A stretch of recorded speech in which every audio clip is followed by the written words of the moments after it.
मेरे प्रिय छात्रों एवं छात्राओं, आशा करता हूं कि तुम सभी स्वस्थ व प्रसन्न होगे। आज मैं तुम्हें साहित्य सागर के गद्य भाग से भेड़े और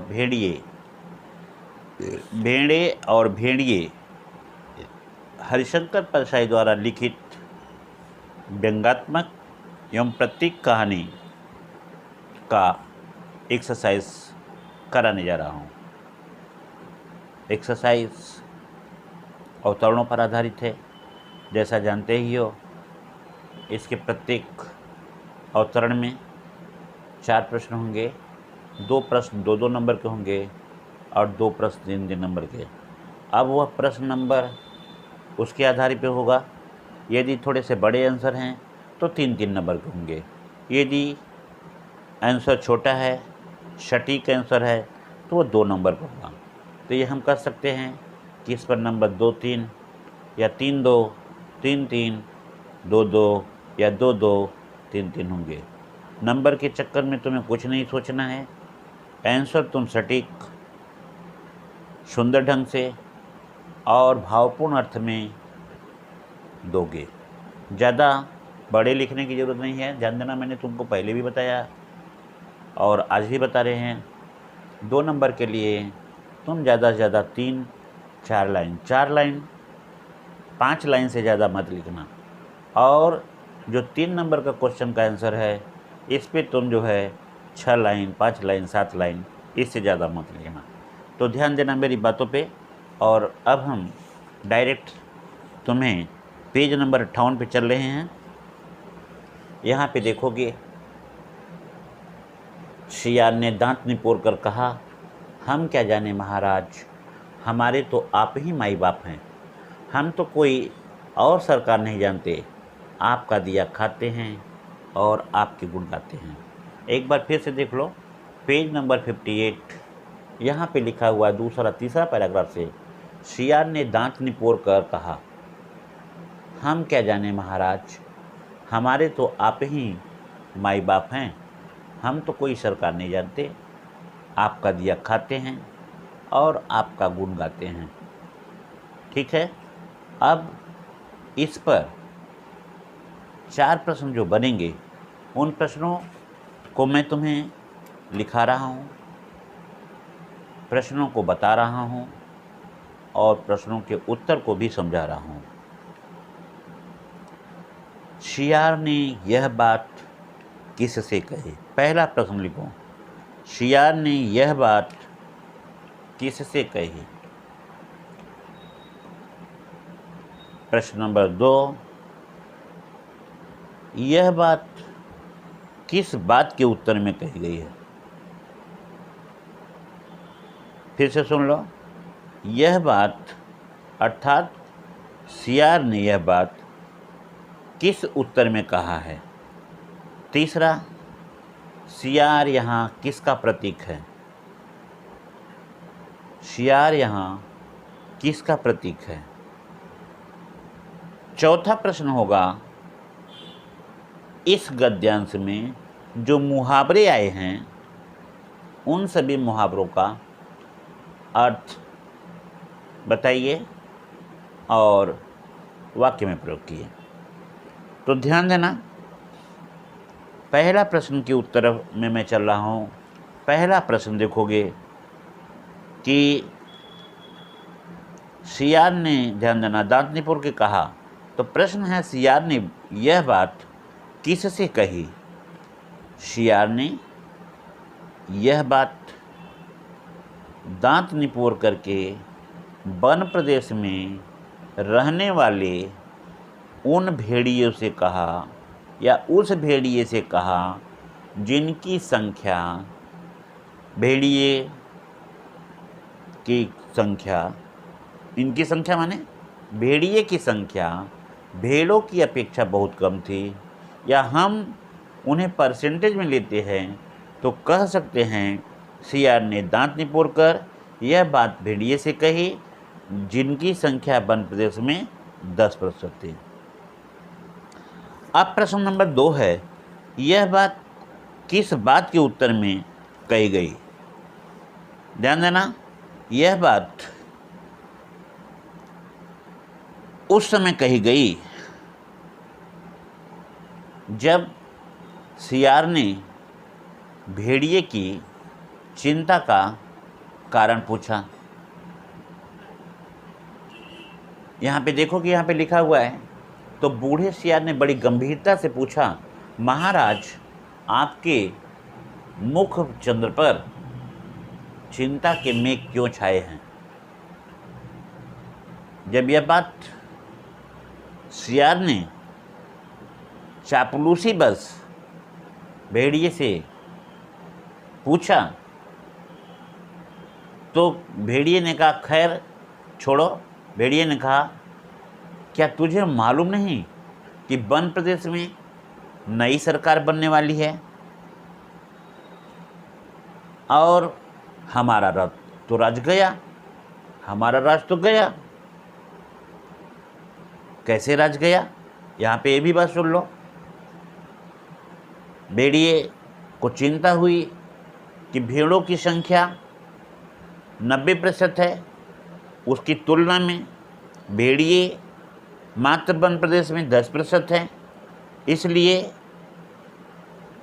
प्रजातंत्र की जब स्थापना होगी तो भेड़ों में से ही कोई प्रतिनिधि चुना जाएगा, और जब वह चुनाव जीत करके प्रतिनिधि बन जाएगा तो वह ऐसे ऐसे नियम लागू करेगा, प्रतिबंध लगा देगा कि हम उनका शिकार किसी भी तरह से नहीं कर पाएंगे। यही उसकी चिंता का कारण था, और इसी बात को वह सियार से कह रहा है, क्या तुम्हें मालूम नहीं कि वन प्रदेश में चुनाव होने वाला है, अब हम लोगों का राज गया। तब इसी पर सियार उसके उत्तर में यह बात कही। कौन सा बात कही? सियार ने दांत निपोर के कहा, हम क्या जाने महाराज, हमारे तो आप ही महाराज हैं। हम तो आपको जानते हैं। आप जो देते हैं वही हम खाते हैं और उसी में हम खुश रहते हैं। हम तो किसी और सरकार को नहीं जानते हैं। आपका दिया खाते हैं और आपके गुण गाते हैं, आपका जस गाते हैं। हमें क्या मालूम कि वन प्रदेश में कोई नई सरकार बनने वाली है, वन प्रदेश से आपका नाता टूट जाएगा, वन प्रदेश से आपका अधिकार समाप्त हो जाएगा। हमें तो ये सब कुछ नहीं मालूम है। अब प्रश्न नंबर 3 है, ध्यान देना। यहाँ सियार किसका प्रतीक है? यहाँ सियार किसका प्रतीक है? तो हम बोलेंगे सियार कवि, लेखक और बुद्धिजीवियों का प्रतीक है। जिस प्रकार से कवि अपनी कविता के द्वारा लोगों को प्रसन्न करता है, लोग मंत्रमुग्ध होकर के उसकी कविता को सुनते हैं, उससे प्रभावित होते हैं और उसके पीछे पीछे चल देते हैं।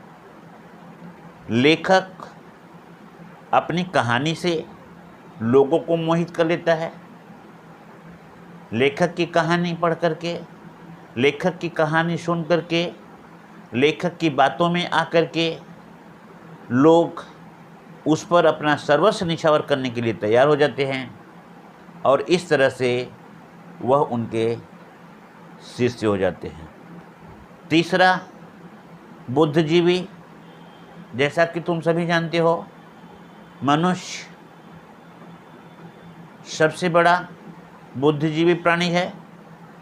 वह समाज में सबसे ज़्यादा बुद्धि रखता है। लेकिन यहाँ पे वन प्रदेश की बात है, इसलिए वन प्रदेश की तरफ चलते हैं। तो वन प्रदेश में रहने वाले भेड़ या भेड़ों की संख्या 90% है। अब वह सभ्यता की ऊंचाई पे पहुंच चुके हैं। उनके अंदर यह एहसास हो रहा है, अनुभव हो रहा है, उनका अपना फीलिंग है कि वे अब सभ्य हो चुके हैं।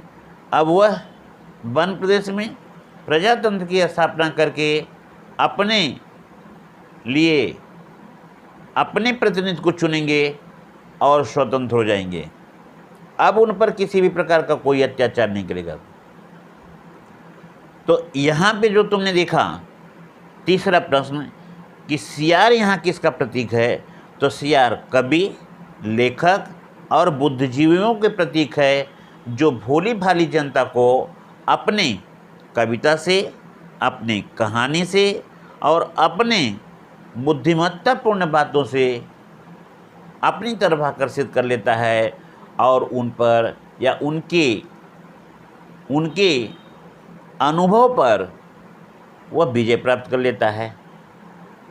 और विजय प्राप्त करने का मतलब कि जनता उनकी बातों में आकर के उन्हें चुनाव में जिता देती है और वही बन करके चुनाव जीत करके उन पर अत्याचार करना शुरू कर देते हैं। तो इस तरह से तुमने देखा सियार किसका प्रतीक था, मैंने बताया। अब चौथा प्रश्न यहाँ पे था कि इस गद्यांश में कुछ मुहावरे आए हैं, तो मुहावरों का या कहानी में कुछ मुहावरे आए हैं, उनका क्या अर्थ होगा, उनका क्या प्रयोग होगा, तो तुम थोड़ा सा देख लो। हर्ष की लहर दौड़ना। हर्ष की लहर दौड़ना का मतलब होता है, लिख लो कॉपी में, प्रसन्नता छा जाना। हर्ष की लहर दौड़ना, प्रसन्नता छा जाना। अब यहाँ पे तुम वाक्य बनाओगे तो वाक्य बना सकते हो, पशु समाज में क्रांतिकारी परिवर्तन से हर्ष की लहर दौड़ पड़ी। या बोलोगे कारगिल युद्ध में भारतीय सैनिकों के विजय से पूरे भारतवर्ष में हर्ष की लहर दौड़ पड़ी उठी। लहर दौड़ पड़ी या लहर उठी, एक ही मतलब होता है, टेंशन लेने की कोई ज़रूरत नहीं है। तो इस तरह से हर्ष की लहर दौड़ना, ये तुमने वाक्य भी देखा, अर्थ भी देखा। फूंक फूंक करके खाना। फूंक फूंक करके खाना का मतलब होता है सावधानी पूर्वक या अधिक सावधानी बरतना। अधिक सावधानी बरतना। अब वाक्य में यदि तुमको लेना है तो ले सकते हो। ठोकर खाने के बाद व्यक्ति फूंक फूंक करके आगे बढ़ता है, या विपत्ति के समय में व्यक्ति फूंक फूंक करके अपने कदम को आगे बढ़ाता है। तीसरा नंबर है दिल बैठना। दिल बैठना, घबरा जाना। एक मुहावरा है, दिल बैठना, घबरा जाना। अचानक बेटे की मौत सुन करके पिताजी का तो दिल ही बैठ गया। अचानक बेटी की मौत की खबर सुन करके पिताजी का दिल बैठ गया। दुम हिलाना। दुम हिलाना, इसका अर्थ पहले देख लो। दुम हिलाना मतलब खुशामद करना, चापलूसी करना। वाक्य में यदि लिखना है लिख सकते हो, सियार सदैव भेड़िए के सामने दुम हिलाता रहता था। लास्ट लिख लो, पोल खुल जाना, भेद खुल जाना। पोल खुल जाना का मतलब होता है भेद खुल जाना। अब यहाँ पे एक वाक्य बनाएंगे, हाँ, तो वाक्य कोई मैं जो बोल रहा हूँ उसको भी सुन लो और तुम अपने से भी बना सकते हो, और तुम्हारे बुक में दिया गया है जो है उसमें से भी देख करके तुम लिख सकते हो। पोल खुल जाना का मतलब भेद खुल जाना। रंगे हाथों मोहन को चोरी करते हुए जब पुलिस ने पकड़ी तो सभी लोगों ने उसके भेद को जान गए। यहाँ कहने का तात्पर्य है कि लोग मोहन को बड़ा शरीफ और ईमानदार समझते थे, लेकिन वह जितना ही ऊपर से शरीफ दिखाई देता था, अंदर से वह उतना ही दुष्ट प्रकृति का था। जब पुलिस के सामने लोगों ने उसे पकड़े जाते देखा तो सब उसके भेद को समझ गए, उसके भेद खुल गई कि वह कितना अच्छा है। तो अब यहाँ पे मैं इस अवतरण पे आधारित जो मैंने 4 प्रश्न बताए, अब यहाँ पे हम इसको छोड़ करके अब प्रश्न नंबर 4 पे चलते हैं। प्रश्न नंबर 4 देखोगे, यह है तुम्हारा पेज नंबर 59 पे देखोगे,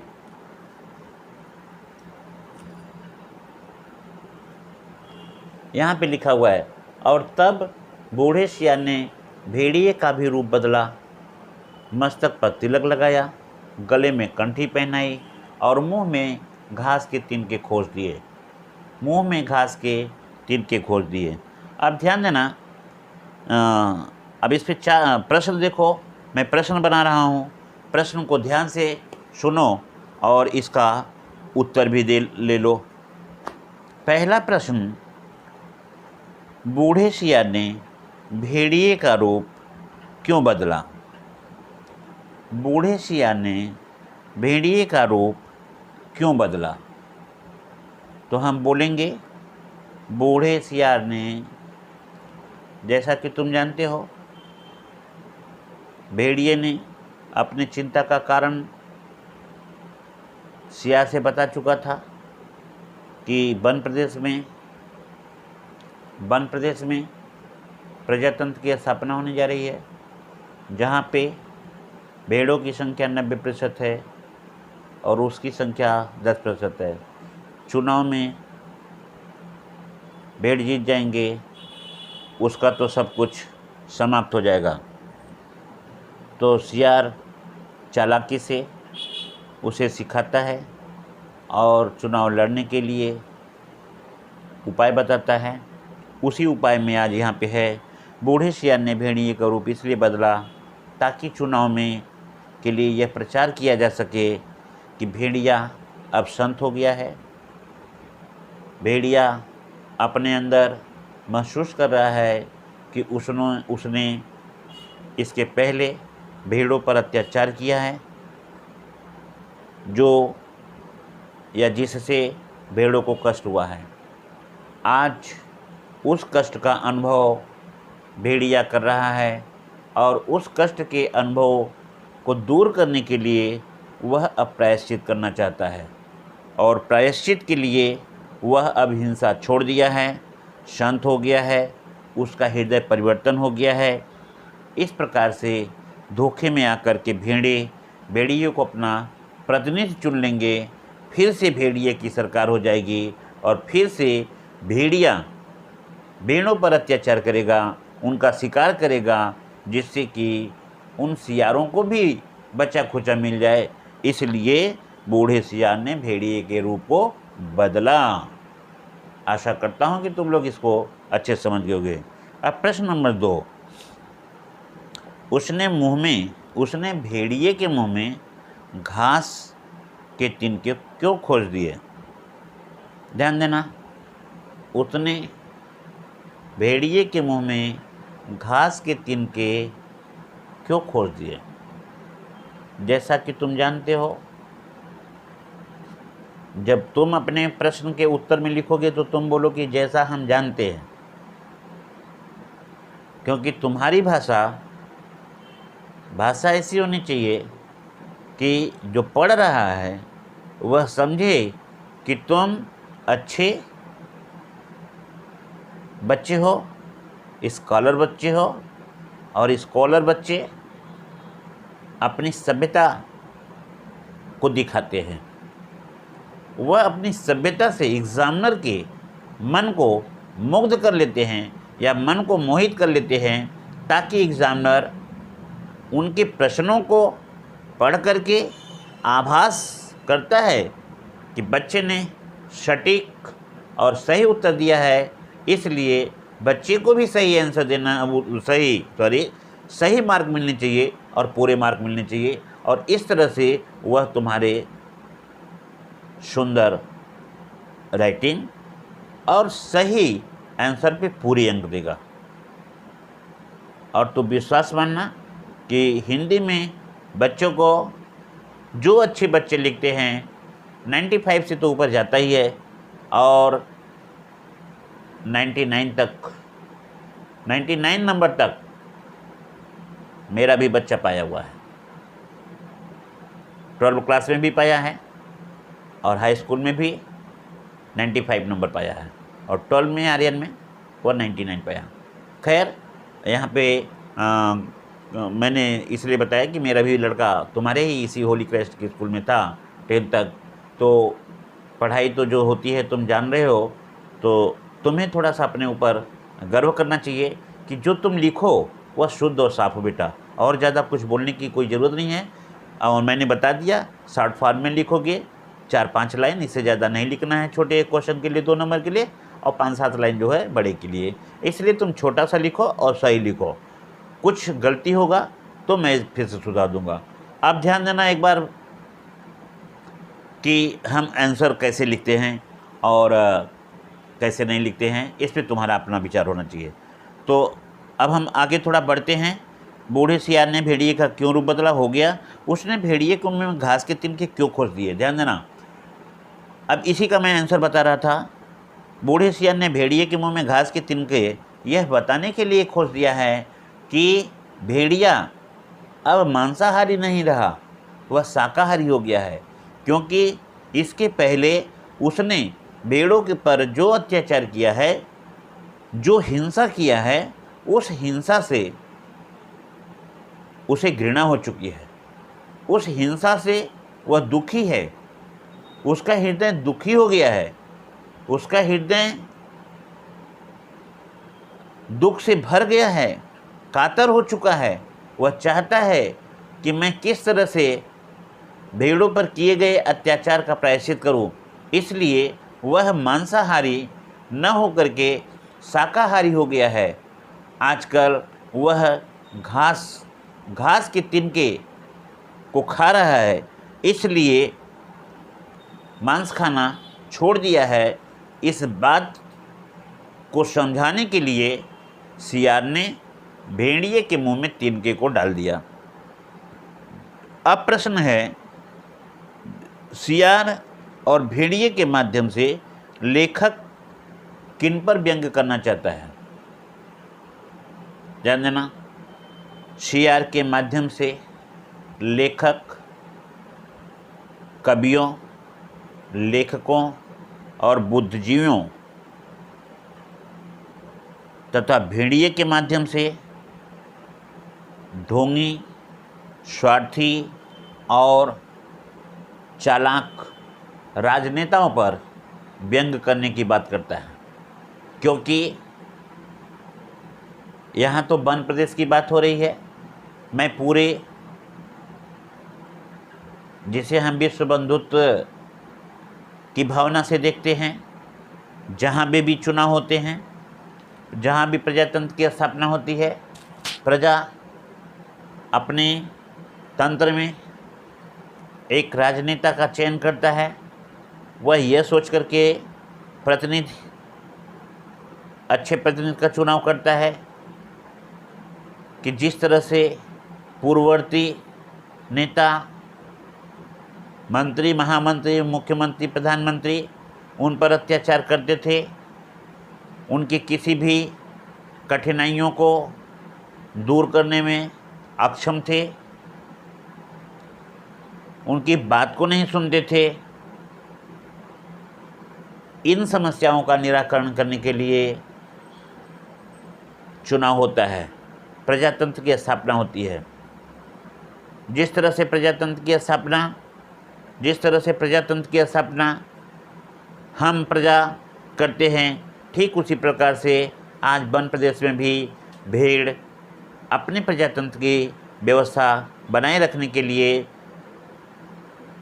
वन प्रदेश में चुनाव कर रहा है, और चुनाव में वह समझ रहा है कि उनकी संख्या ज़्यादा है, उनके ही अपने लोग प्रतिनिधि के रूप में होंगे, जो न्याय करेंगे, हिंसा के मार्ग को समाप्त करेंगे, कोई भी वन प्रदेश का प्राणी सुरक्षित रहेगा, स्वतंत्र रहेगा और किसी से भय या निर्भय रहेगा, भय किसी से नहीं प्राप्त करेगा। इसलिए वह राजतंत्र के स्थान पे प्रजातंत्र की स्थापना करने में जुटे हुए हैं। शियार और भेड़िए के माध्यम से लेखक ने इन लोगों पर, ऐसे राजनेताओं पे व्यंग किया है कि यही राजनेता अपने स्वार्थ, ढोंग और चालाकी से प्रजातंत्र में अपना स्थान तो बना लेते हैं, लेकिन स्थान बनाने के बाद अपने वादे को भूल जाते हैं और जो उन्हें करना चाहिए उनके साथ वह न करके उसके विपरीत करते हैं। अर्थात चुनी गई प्रजा से प्रजातंत्र की स्थापना हो जाने पर वे उन्हीं प्रजाओं पर अत्याचार करना शुरू कर देते हैं, जिसका कि कोई कल्पना भी नहीं कर सकता। तो इस तरह से यहीं पे मैं अपने इस एक्सरसाइज पर विराम देता हूँ और हम तुम सबसे यह निवेदन करता हूँ कि तुम सभी मेरे इस प्रकार की जो प्रश्न हैं, जो मैं तुमको एक्सरसाइज करा रहा हूँ, तुम अपने कॉपी में नोट करना, क्योंकि कभी भी इंटरनल या एक्सटर्नल तुमसे बात होगा ही। एक्सटर्नल आएंगे अब तो अगले साल से स्कूल में जो है, तो वह देखेंगे कि तुम्हारे कॉपी कहाँ है, होमवर्क कहाँ है, तुम्हारा असाइनमेंट कहाँ है, होमवर्क कहाँ है। तो इस तरह से तुम सुंदर कॉपी बनाओगे। कॉपी तुम अपना ले लेना, एक इतनी मोटी कॉपी ले लेना और ऐसा कॉपी ले लो, चाहे थोड़ा सा बड़ा ले लो और उसी पे लिखते रहना। और बाद में जब स्कूल खुलेगा तो उसे साइन करा लेना हमसे या किसी अन्य से, जो टीचर रहेगा हिंदी का। तो इस तरह से तुम अपनी कॉपी को बनाते रहना और ध्यान देना कि जितने भी एक्सरसाइज किए जा रहे हैं उसको तुम करते रहना। और तुम्हारे पास एक वर्कबुक होगा, थोड़ा ध्यान देना, वर्कबुक में भी कुछ एक्सरसाइज दिए गए हैं और उन्हीं में तो संक्षिप्त रूप में छोटे 2, 4, 5 लाइन में, जो जैसा कि मैंने बताया उस तरह से भी एक्सरसाइज को थोड़ा पूरा करते रहोगे तो तुम्हें एक्सरसाइज किसी भी तरह से आएगा तो बनाने में सफलता मिलेगी। धन्यवाद। मैं यहीं पे अपना वक्तव्य को विराम देता हूँ।